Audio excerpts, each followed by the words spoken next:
These are the pictures of Dr. Meher Akhtar's foundation, where she is running a small school for underprivileged children, a clinic for ladies, and a small kind of maternity as well there. There you can see the picture of school. So let's get Dr. Meher Akhtar on board. Assalamu alaikum, Dr. Meher. How are you doing today? Walaikum assalam. I'm fine. Thank you. How are you? Alhamdulillah, Alhamdulillah. Thank you so much for coming. Thank you so much. It was a pleasure. Okay, so for my viewers, I would just like to introduce Dr. Meher Akhtar. Dr. Meher Akhtar is a lady, a founder and director of Khatoon Health Services, working with communities, women, children, workers in poor and unprivileged area in Islamabad, Rawalpindi, and also collaborating with other NGOs. So if there's anything left, Dr. Meher, you can introduce also that what you're working these days and about your organization. My viewers would like to listen from your side also. Okay. Since I'm a doctor and I like to work with women and children and underprivileged regions, communities. So I have been involved in this work for more than 35, 38 years now. Since I was a student also, I used to do medical camps all over Pakistan. And as you would know that there is a lot of poverty and a lot of shortage of health services and healthcare providers in our country. So I thought it's very important to uh, access remote areas and areas of where away from the cities and away from even in cities, away from major road areas where the hospitals are. So we created a lot of outreach programs through basic health units and clinics, concentrating on women and children. And also my organization collaborates with other NGOs who are working in various fields, but they have communities to serve. So like in Islamabad and Rawalpindi area, we have brick in where the, these bhatta workers work, and whole families are there of women, children and men, and they work in the brick kilns. So there is a foundation here known as the Aisha Chundrikar Foundation. So they cover the animals, but we cover the women, children, and the workers with them.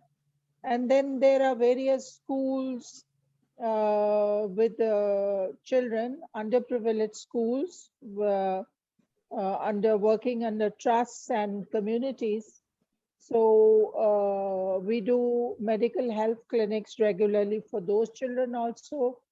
And then there are areas where the workers come, ordinary workers. They may be women workers or they may be men workers. So in slum areas.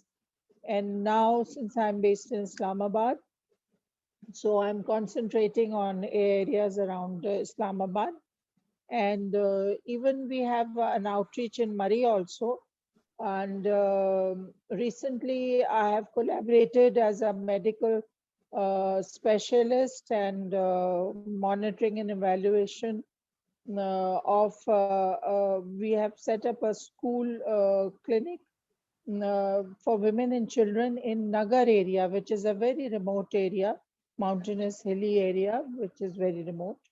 So basically, this is, and we spread awareness about medical conditions, health situation, pollution, environment, and also I do social work, empowering women in in starting up their own small businesses.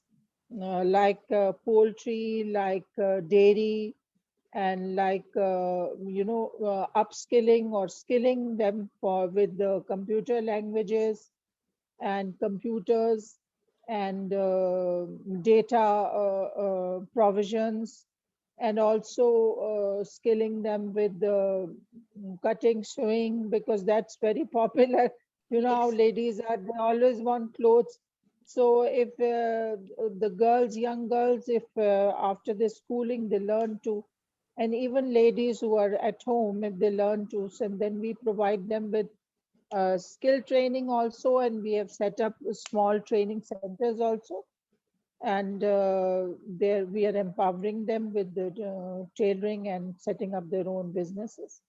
that's amazing. So that's fun. Yes. So, Dr. Meher, you also mentioned about your own organization, and you are the founder and director of that organization. So, I would want you to just tell me the name of it, and on how much longer span it is, spread up, and wanted to hear from your organization particularly first of all.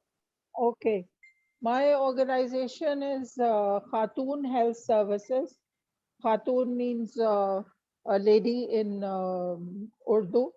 And the reason why I named it Khatoon is that it should, whoever listens to the name would understand that we are providing services for women.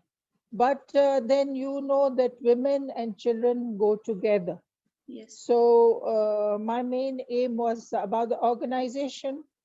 Basically, I have structured, because of my vast experience working in communities, I have structured the organization in such a way that I have seen that it's very difficult to get trained, skilled staff. And also as a welfare organization, it's difficult to have salaried staff also. Yes. But then working with communities, it's very important to have a lot of people who are educated and who can help you with that work, and providing support services. So I recruit and I have a good bank of volunteers. Right. These volunteers may be housewives. These volunteers may be students. These volunteers may be skilled personnel like doctors and Mhm. nurses and uh, clinic workers. You know, they also come and sometimes do.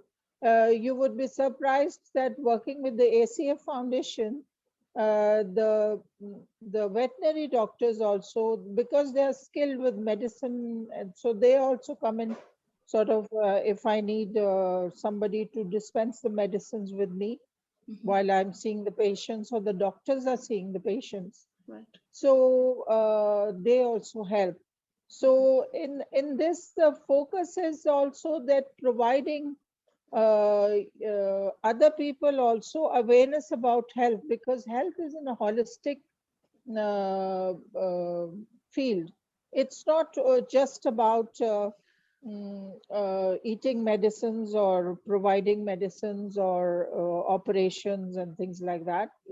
It has to do with the cleanliness, hygiene, clean drinking water, and a safe, pollution-free environment.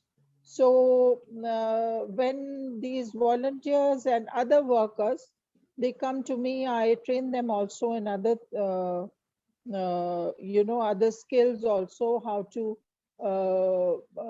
make do with providing clean drinking water.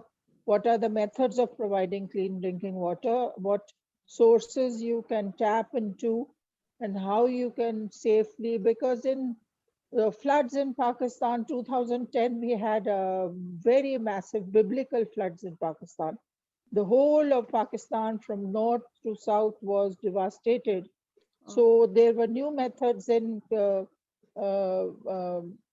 in sterilizing the water that was available, because when the floods come, clean drinking water is not available. Right. So how to sterilize them? So I learned all those skills, then I impart those skills. Now those skills are helping me impart the communities of how to sterilize boil water using sunlight and solar energy. Wow. So there are so many things involved in. Then also I have trained them how to, the communities are not using soap and they're not using washing hands, because 90% of diseases in, like Yes. Pakistan, underweight children are born, Yeah. and because of lack of clean water and hygiene and toilet facilities, people have a very high rate of diarrhea. Yeah. So infant mortality rate or under 5 mortality rate is very high Mhm. due to diarrhea. So if you teach them how to use soap and water, and how to clean hands before feeding, before eating, and before cooking, it's very important. So there are so many things involved, which I believe, and especially if you train, my concentration is on girls and women, who would I would train and make aware, so that they spread that awareness. Yes. And if you teach them these skills, it's very important to, when you work in a certain field, you teach them other people also skills which they can spread to other people and create awareness about it. That's how Right. you control bullying. So, Dr. Meher, in Pakistan especially, it's also like a third world country where, of course, I've also noticed that women's rights have been violated, and they do not treat women as supposed to be, with more respect, with more care. So you took the initiative, and you yourself a doctor, and when you just thought about this organization, so what type of difficulties or hurdles you had in the beginning, and how did idea came in your mind again, that you have to serve for the women's, especially women's and children, and when you started it up, so what type of difficulties you had it in hand, that okay, now I'm just taking up that idea, but of course I have to be more like, accept the challenges as well, that you're just going to have it. So please shed some light on that. Okay, so your question has two parts. One is about violence against women and even in children, and uh, sexual harassment. And the other part is having obstacles to creating an organization and working in this field. So first, I'll address the violence issue. It is very common that in Pakistan, as in all other fields, you do face workplace harassment. You do face mm, uh, violence, verbal, and sometimes physical violence is also, experienced by female workers, be it the doctors, nurses. The uh, incidents of having violence in against nurses is more. So girls who go into the nursing profession, they especially need to be made aware of their rights, because now Pakistan has passed many sexual harassment and other form of violence laws, which you can reach. And now we have certain areas, certain there is a digital complaint centers also people have created, where you can access the services, and you can legally also you can sort of access them. The problem I faced basically was not harassment or violence as such for my organization, but the problem was how the workers, the female workers, they come to the place where we are working, because I work with communities. So what I have found, a safe transport for the people who are coming for a medical camps or medical clinics. So providing them safe transport is very important, and creating an environment where the head of the clinic or the person who is initiating the camp, uh, that person has to be very friendly and safe. So this is one point, one aspect of working. The other hurdles, organization hurdles I face is, and I think most of the people face is getting the right people to support you. You know, like people who are trained in this field, people who understand. Then there is the administrative problem to have the right administrator to commence the project. So in my case, I have, because it's not a very big project, so I am the head, so I'm doing the, like operations myself. I see to it that the camp or the clinic is organized in a certain way, and the staff follows standard operating procedures, and they are aware of everything. So for women to come into any economic field, I think it's very important to provide them very friendly safe environments. So Yes. basically, for a work safe environment, you have to see, for you have to see the timing, you have to see the transport, you have to provide, if they are with the children, then you have to provide them safe nursery spaces, because some women want to bring the children to the to the workplace. For the clinics, usually they don't do that, but sometimes they do, so you have to provide them a safe working space for the children. If the doctor or if the nurse, she's like she's feeding the child, so you have to give them safe space where they can look after the baby, and or you can, they can feed the child and change the child's nappies and everything. So these are the things. So working with communities, I've seen that generally community adapts to communities are very even in Africa, you must have noticed that communities are very welcoming, very happy if any doctor or nurse or healthcare provider comes to their communities. So this is one part. If you see the positive side, you should tap on that. And that creates trust between the organization and the community. So, And you have to be consistent in your behavior. so, but This is Dr. very Meher, but Dr. Meher, did you ever also, face those problems that okay, you want from these underprivileged communities that ladies should come, but did you also approach to their families, suppose like their to their other head of the families that okay now they are also creating more problems for you that they're not sending their ladies for work or they're not sending ladies for education for other medical health and other services and problems to be sought out. So did you also face those type of problems that okay you saying that yeah ladies they are willing to come but from their family side you were having some hurdles that they were not really convinced and they did not want to send their ladies for work or for getting education. uh, like Kiran, I'll tell you frankly, uh, since I've worked in Pakistan in all areas, Sindh and Islamabad, Rawalpindi, Punjab. So, and now I'm sort of working remotely in Nagar also, that's a remote hilly area north of Pakistan. What I have seen is in the communities, everybody wants to have education Okay. and everybody wants to have a better life. And people do understand.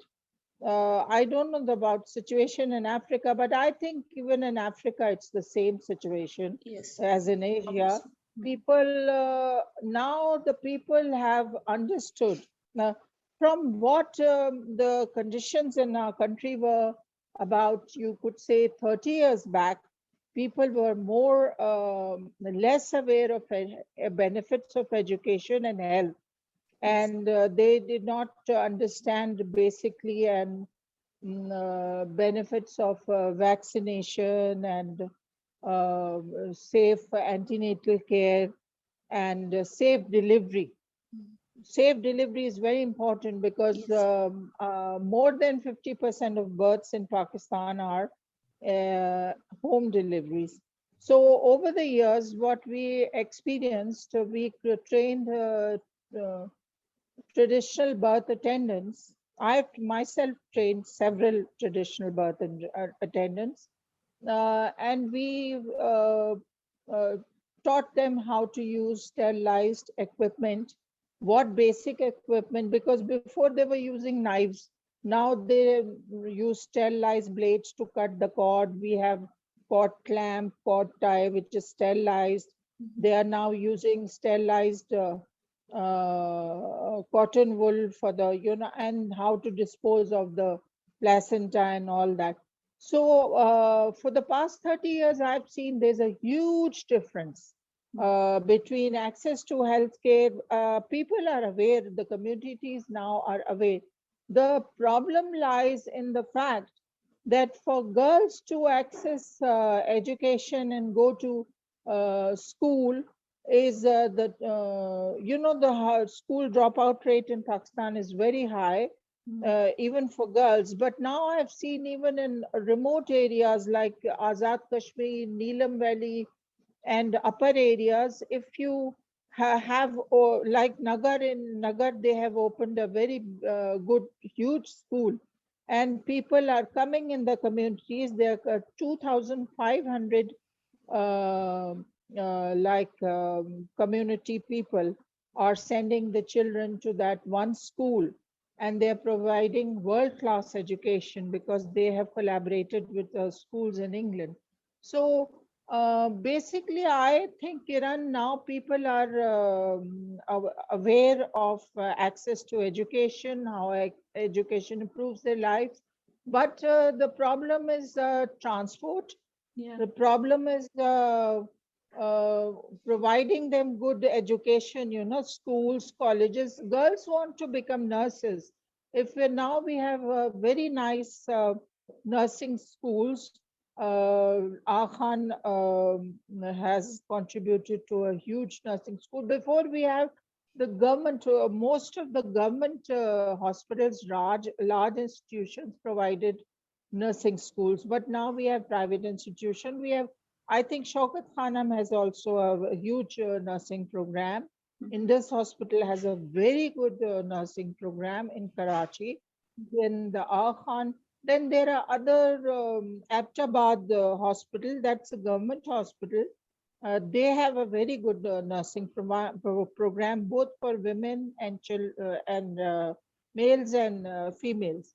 So I think people now do understand that health is important Yes. and education is important, Yeah. and there. But we have to provide them facilities. We have to provide them scholarships, and we Yeah. have to provide them transport. These are the three things. And also for women, and especially I've seen hostel facilities are very important, and Mhm. for to have safe hostel facilities where they can live near, because transport is a big problem now. And as the world is advancing, and the oil crisis and everything Yes. is coming, so transport would again, then hostel facilities will be important for Yeah.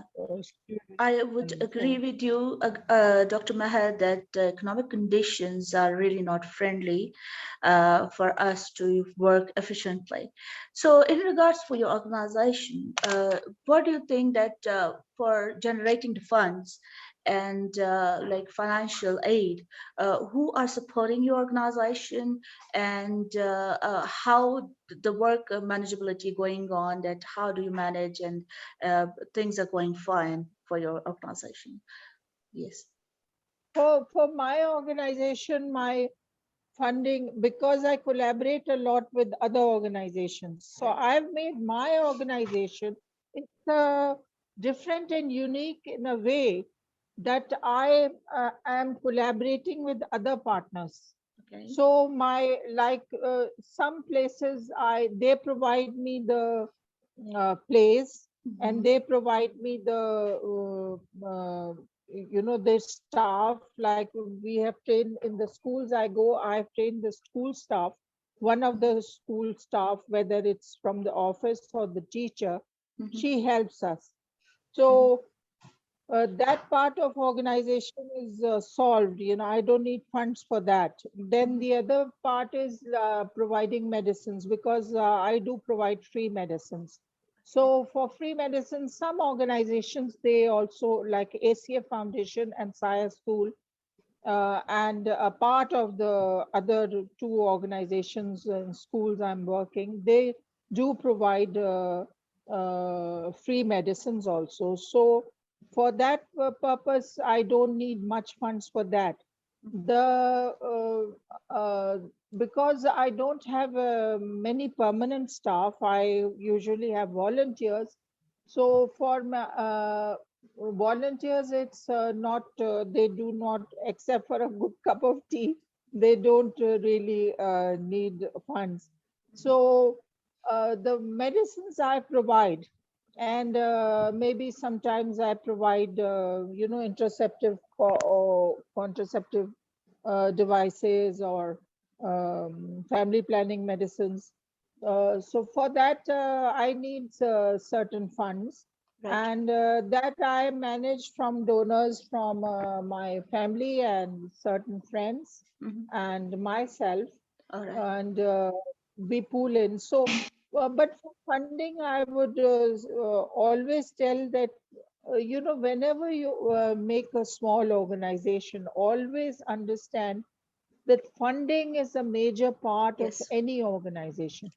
You Right. must define, you can't just make a plan and go into started working. No, first you must know that where you are, and then you have to keep your funds and funding mechanisms very transparent. You must Right. maintain registers or ledger, and you must show where you got the funding from. You must have the receipts, and you must have the sort of you can always whenever there is any need to show it, you show that. So I do collaborative work, and I have made it network in such a way that I don't need major funding for Right. this. The other mechanism which is very good for organizations to have a funding is to create, like coffee parties, or to have certain programs. Some people like variety show programs, Yes. and to raise funding in that way. That is good for a smaller scale. And even for a larger scale, you can raise funding through All that. right. So, Dr. Meher, we are running out of time, but in last words from your side, any last message? And after that, please share your contact details and how people can get a hold of you, and if they wanna, support your organization, so then they must have the contact details of yours. Okay, so I gave you my page is on Facebook, Friends of Ulfat and Other Patients. Right. This is Ulfat was a TB patient, so I created a page on her name because she represents the journey of a, disease process in a woman, and how it affects the social fabric of the society. So this is my page, Friends of Ulfat and Other Patients. Right. It's on Facebook, and my contact is 0307, park code 0307 015 7689. That is Khatoon Clinic. So Right. you can access me through this phone number. And you asked me what I should say to people, what I want to say to anybody who wants to work in the health field, especially, is you focus on your area, what you want to do, whether you want to be in antenatal care, you want to be in children's health and focus on it and set up a system, whether you want to set up a clinic or you want to do medical camps, but always focus and always find the right trained people for yourself. Mhm. And I would say volunteers are very good because volunteerism does spread awareness in the communities. Even if I've got girls who were working in banks and they take out time and come with me in the health camp. And when they go back, they are much aware of the health requirements and needs of people working, women who are working in banks. Mhm. So that is very important Right. that you should Yes. network. So thank you so much, Dr. Meher, for coming to avail yourself in this short notice, and then we created this session. I can say, from bottom of my heart, more power to you. What you're doing for a good cause, especially for women's health, for women's more, empowerment. So, just gonna say goodbye for now, and soon gonna be taking you again, then we're going to be discussing again, like, more details about your organization, about those more work. So I think from our side, it needs more and more awareness as much as we can spread. So thanks a lot, and Thank, more power to you. Okay. thank you so much, Kiran. You are yourself doing a good work that you're providing so much awareness and platform for people to reach out to other people. Thank you so much. Thank you so much. Bye bye. Have a lovely day. Thank you. You too. Bye. Goodbye, everybody. Thank you.